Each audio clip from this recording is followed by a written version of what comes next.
লাঞ্চে আমাদের জন্য কি রান্না করলাম সেটা আমি আজকে আপনাদের সাথে শেয়ার করব।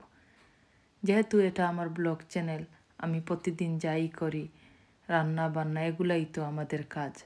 রান্না বান্না হোক আর যাই করি তাই আপনাদের সাথে শেয়ার করার চেষ্টা করি। তো এখানে দেখতে পারছেন আমি কিছু মিটকে ভালোভাবে ধৌত করে একটা হাঁড়ির মধ্যে নিয়ে নিয়েছি। তো মিটগুলা আজকে আমি একসাথে সবগুলা মশলা দিয়ে বসিয়ে দেব। একসাথে মাখিয়ে মিটগুলাকে বসিয়ে দিব, সেটার স্বাদই আলাদা। তো আপনারা দেখতে থাকেন, এটা কোনো রেসিপি না। আমি এই তো আদা রসুন পেস্ট, পরিমাণ মতো লবণ, সেই সাথে আমি সবগুলা মশলা তুড়ো তুড়ো করে যা লাগে সেইভাবে দিয়ে দেব। এই তো আমি মরিচের গুঁড়া, সেই সাথে ধনে গুঁড়া, হলুদ গুঁড়া, জিরে গুঁড়া সবগুলো একসাথে দিয়ে আমি মাখিয়ে ভালোভাবে মিটটাকে কুকারের মধ্যে বসিয়ে দেব। তো যেহেতু আমি এটা রেসিপি দেখাইতেছি না, ওভাবে আর পরিমাণটা বললাম না। আমি আমার মিটের পরিমাণ অনুযায়ী মশলাগুলোকে দিয়েছি। আপনারাও ঠিক সেইভাবে যে পরিমাণে মিট নেবেন সেই পরিমাণে মশলাগুলা বুঝে শুনে দেবেন। এইভাবে মিট একসাথে সবগুলা মশলা দিয়ে বসিয়ে খেলে অনেকটাই ভালো লাগে। প্রতিদিনই তো আমরা কিছু না কিছু রান্না করে খাই, তো একটু ডিফারেন্ট করে খেতে কার না ভালো লাগে। তো দেখতে পাচ্ছেন আমি কুকিং অয়েলটাকে অ্যাড করে দিয়েছি। এখন সবগুলা মিট এবং মশলাকে একসাথে আমি হাতের সাহায্যে মাখিয়ে নেব। আমি এখানে 2টা পরিমাণ অনিয়ন দিয়েছি বড় সাইজের, যেহেতু এটাকে বুনা করব, কোনো ধরনের আলু বা কিছু দেব না। তো আপনারা যদি মিটের মধ্যে কিছু দিতে চান তাহলে অবশ্যই অনিয়নটাকে কম দেবেন। তো এখন দেখতে পাচ্ছেন যে আমি একটা টমেটো কেটে দিয়েছি। টমেটো দিলে ফ্লেভারটা ভালো লাগে মিটের মধ্যে। আর এখন আমি হাত দিয়ে ভালোভাবে মশলার গায়ে মিটটাকে মাখিয়ে নিচ্ছি। তো আমাদের দেশে তো দেখতাম অনেক সময় কুরবানির ঈদের সময় এইভাবে মিট হাত দিয়ে মেখে বসালে অনেকটাই মজা লাগতো। তো এখন কুকারের মধ্যে আমি মিটটাকে বসিয়ে দেবো, যেহেতু আমার মিটগুলা রেডি হয়ে গেছে। একটা জিনিস খেয়াল রাখবেন, আমি এখানে কোনো ধরনের পানি অ্যাড করি না, যেহেতু ফুল গ্যাসে আমি বসিয়ে দিয়েছি হাঁড়িটাকে, এমনিতেই অনেকগুলা পানি মিট থেকে বাহির হবে।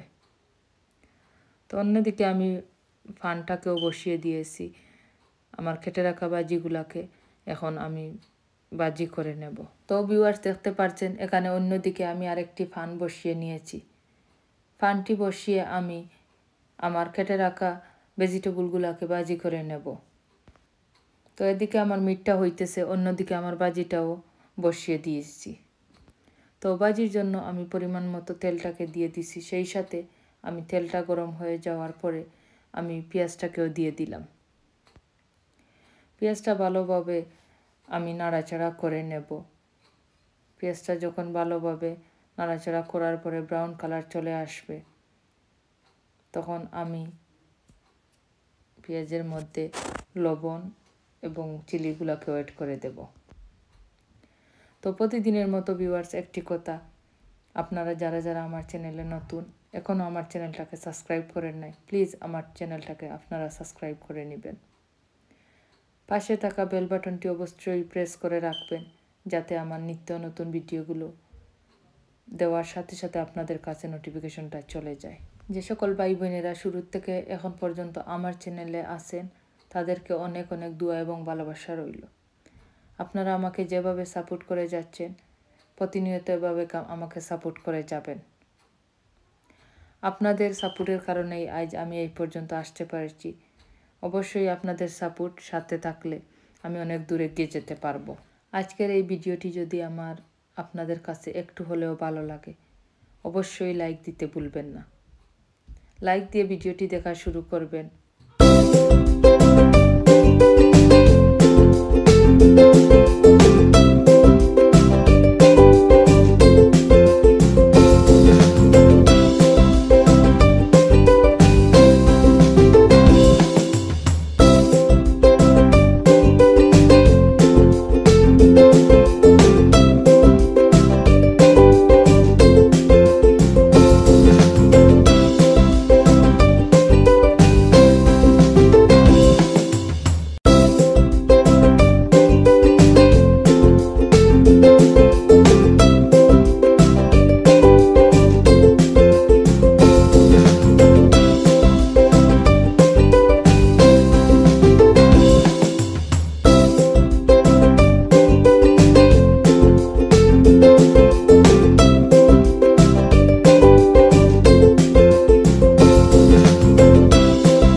এদিকে দেখতে পাচ্ছেন আমার ভাজিগুলো দেওয়া হয়ে গেছে।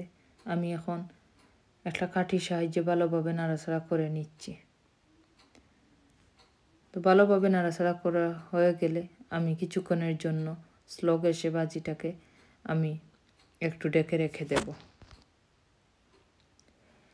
এরকম উড়ি আর আলু দিয়ে ভাজিটা খেতে অনেক ভালো লাগে। আপনারা অবশ্যই একদিন বাসায় ট্রাই করবেন। তো প্রতিদিনই তো কিছু না কিছু রান্না খাওয়া করতে হয়। এইদিকে দেখতে পাচ্ছেন আমার মিটটাও হইতেছে। আমি এখন ভালোভাবে মিটটাকে নাড়াচাড়া করে দেব। তো ভালোভাবে যখন মিটটা নাড়াচাড়া হয়ে যাবে ফুল গ্যাসে আমি আরও কিছুক্ষণের জন্য ঢেকে রেখে দেব। তো আপনারা শেষ পর্যন্ত আমার ভিডিওটি দেখতে থাকুন।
তো ভিউয়ার্স আমার রান্নাটাও পুরোপুরি শেষ হয়ে গেছে, ভাজিটাও আমার হয়ে গেছে, এদিকে দেখতে পারছেন মিটটাও আমার হয়ে গেছে। এখন আমি কুকারের উপর থেকে নামিয়ে নেব। এখন আমরা খাওয়া দাওয়া শুরু করব। আজ এই পর্যন্তই। ভালো থাকেন, সুস্থ থাকেন। দেখা হবে পরবর্তী অন্য আরেকটি ব্লগে। আসসালামু আলাইকুম।